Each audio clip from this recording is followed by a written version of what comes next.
Salut à tous! Les ingrédients que vous voyez sur la table posés sur la scarole, donc la chicorée endive, vont me servir à la farcir et ensuite la braiser. J'ai mis à rissoler doucement un petit oignon dans de l'huile d'olive et dans cette huile d'olive, je vais ajouter des olives, pignons de pin,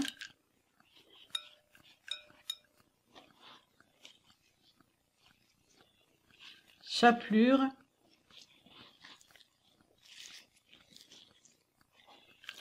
des capres,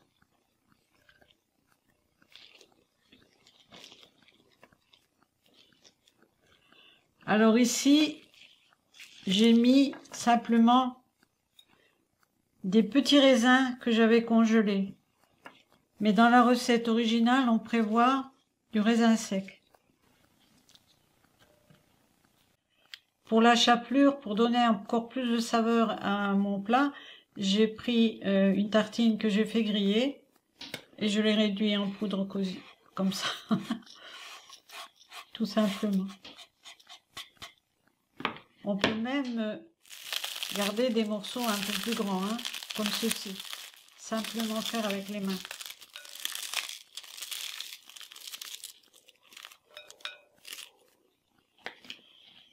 Sel et poivre.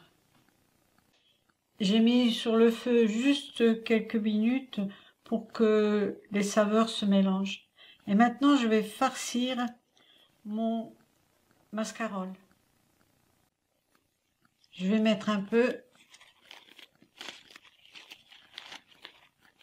d'ingrédients sur les feuilles. On fait le mieux possible, hein, comme ceci.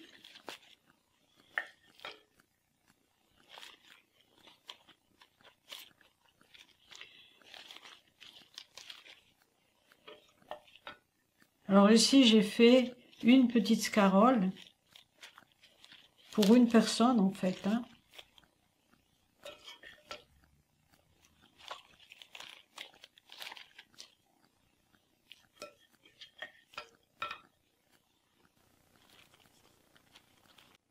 J'ai lié mon endive pour ne pas que la farce s'échappe et je vais la mettre à cuire dans un peu d'huile d'olive. Alors on peut normalement le cuire dans une poêle normale et couvrir après, mais moi je vais cuire ça dans le four, une demi-heure environ.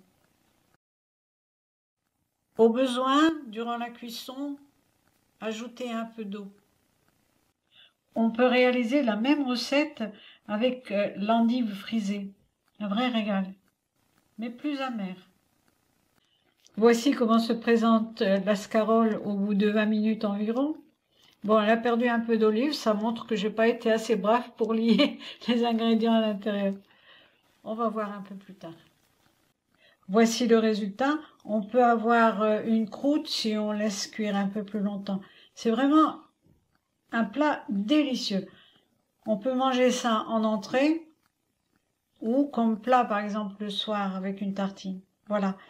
Vous pouvez aussi adopter cette technique pour cuire le chou chinois, par exemple. Voilà, j'ai juste décoré avec quelques pignons de pin. Merci de m'aider pour mon projet sur Tipeee ou Patreon. À bientôt et bon appétit!